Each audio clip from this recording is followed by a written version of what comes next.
বন্ধুরা দেখো আমরা মাছের বাড়ি গিয়েছিলাম, সব বোনগুলো আছে একসঙ্গে, মেয়েগুলো আছে দেখো সব কেমন হই আল্লাহ করছে।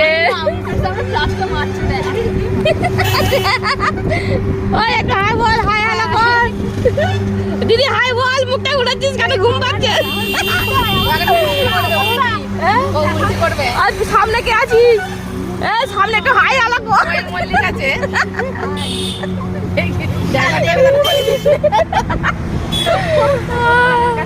আমি দুটো হাতির মাঝে মশা হয়ে গেছি। দেখো হাতি তার মাঝে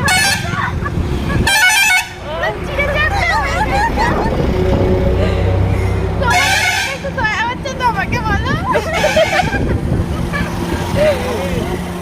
আরে একটা মশা কোলে বসে যাচ্ছে, কি হলো? কোটি উল্টে দেবো না, কোটি উল্টে দেবো।